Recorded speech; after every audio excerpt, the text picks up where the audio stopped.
In early 2025, President Donald Trump, now joined by Vice President J.D. Vance, stunned the world by launching a sudden and aggressive trade war against Canada.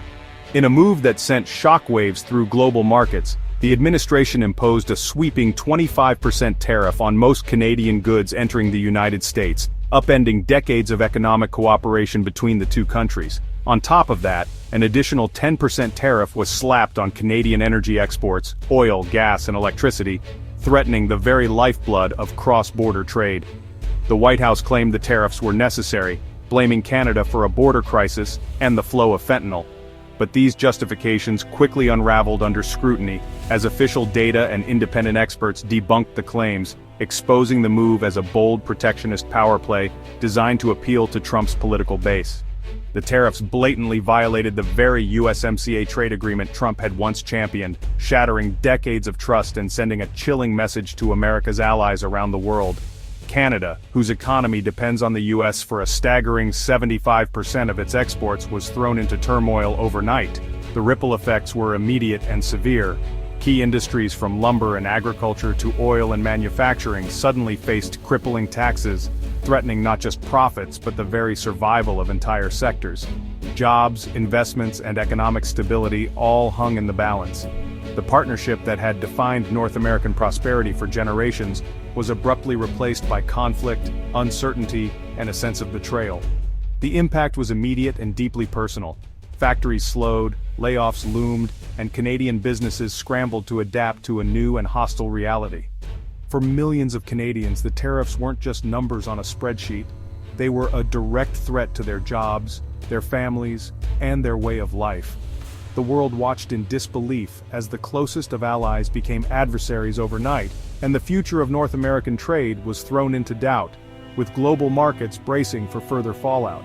The shock of Trump's tariffs would set off a chain reaction, testing Canada's unity, its economy, and its very identity in the face of an unprecedented challenge.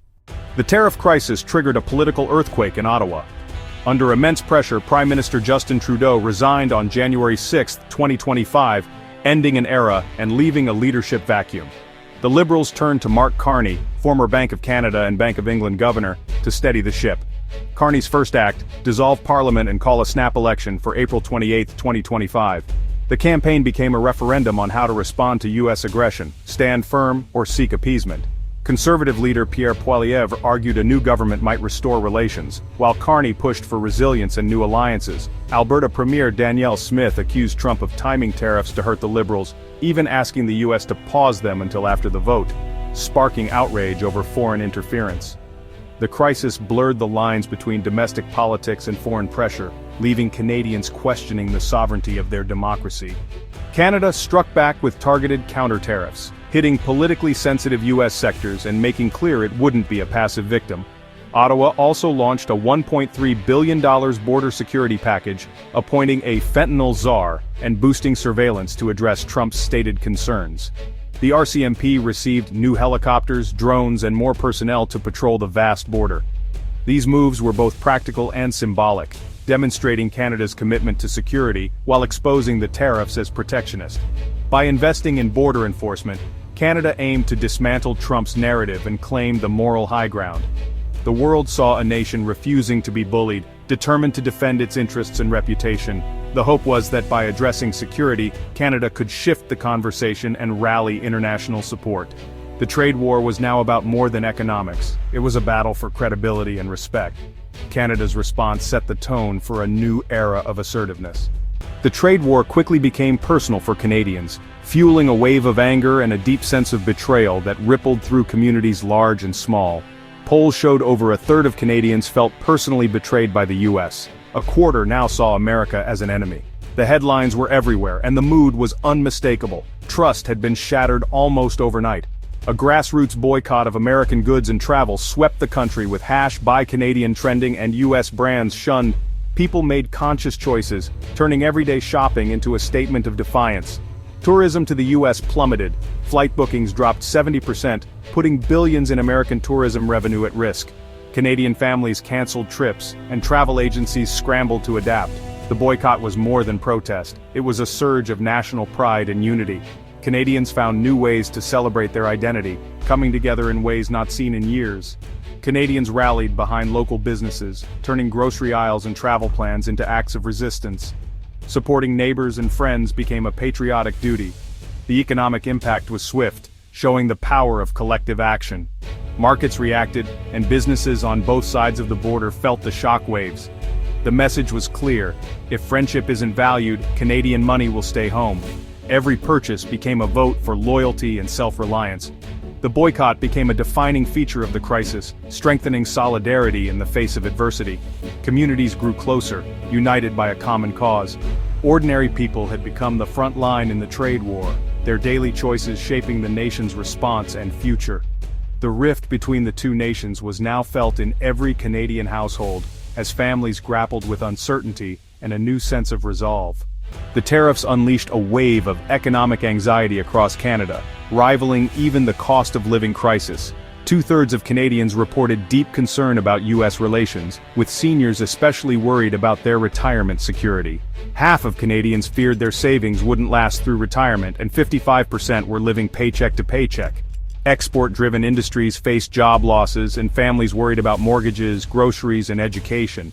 The idea of retirement at 65 faded, with two-thirds of unretired Canadians expecting to work during their golden years. The trade war wasn't just a political issue, it was reshaping daily life in the future.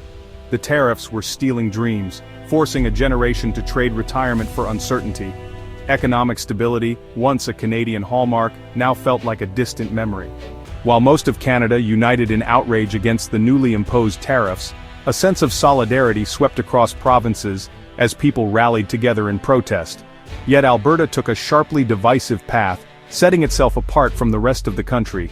Premier Danielle Smith, fiercely defending Alberta's vital oil sector and the province's economic future, accused Ottawa of deliberately harming provincial interests and ignoring Alberta's unique challenges. In a stunning move, she even asked former U.S. President Donald Trump to pause the tariffs, hoping to give the Conservatives an edge in the political battle. Her unprecedented appeal to a foreign government shocked Canadians from coast to coast, fueling accusations of U.S. interference in Canadian affairs and deepening already existing national divisions.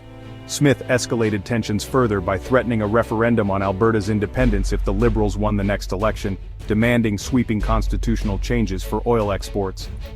Secessionist rhetoric, once fringe, now gained real traction, with support for Alberta's independence rising to an unprecedented 25% in recent polls. Prominent voices like Preston Manning, a respected figure in Western Canadian politics, echoed the call for separation if Alberta's interests and rights weren't protected by the federal government. The U.S. tariffs had fractured not just international relations, but also Canada's internal unity, exposing deep wounds. The crisis exposed deep regional rifts that had long simmered beneath the surface, threatening the very fabric of the Confederation and the idea of a united Canada. For the first time in decades, the specter of national disunity loomed large, and national disunity became a real and present danger, worrying citizens and leaders alike. The trade war's fallout was now tearing at the country from within, leaving Canadians to wonder if unity could survive the storm. Despite Alberta's stance, other provinces mounted a united front against the U.S. tariffs. Provincial liquor stores pulled American wines and spirits, while governments banned U.S. firms from bidding on public contracts. Ontario's Premier Doug Ford threatened new taxes on electricity exports to U.S. states, and considered canceling a major contract with Starlink. These actions sent a clear message: American businesses would pay for Washington's protectionism. Provinces from coast to coast found creative ways to retaliate, amplifying pressure on the U.S. The solidarity was remarkable, showing Canada's resolve to defend its interests at every level. The provincial pushback added real weight to Canada's response, making it clear the entire nation stood together. The trade war had united Canadians in ways few crises ever had. The message: Canada would not be bullied by anyone. The crisis forced Canada to rethink its economic future. With U.S. relations in tatters, leaders pushed for a true internal free trade zone, breaking down barriers between provinces. The goal: unleash Canada's full economic potential and reduce dependence on any single partner. At the same time, Canada looked eastward, seeking deeper ties with the European Union. Mark Carney championed a bold pivot, positioning Canada as a global defender of democracy and exploring unprecedented partnerships with Europe. Some even floated the idea of EU membership or a sweeping strategic alliance. The crisis had sparked a fundamental reorientation of Canadian policy, both at home and abroad. Canada was determined to build new alliances and secure its place in a changing world. By mid-2025, the US-Canada relationship had reached its lowest point in generations. The world's longest undefended border now felt lined with invisible walls, tariffs, suspicion, and hostility. Canada faced the daunting task of rebuilding its economy and unity, while the US suffered real economic pain from counter-tariffs and boycotts. The crisis exposed deep divisions within Canada, especially with Alberta's secessionist surge. The US had alienated its closest ally, damaging its global credibility and alliances. The upcoming Canadian election would be a turning point, with the future of North American stability at stake. The path back to trust would be long and uncertain, if it was possible at all. The tariff war had unleashed forces that could permanently reshape the continent. Two nations, once the closest of friends, now faced a much colder reality. The story of North America was being rewritten, one tariff at a time.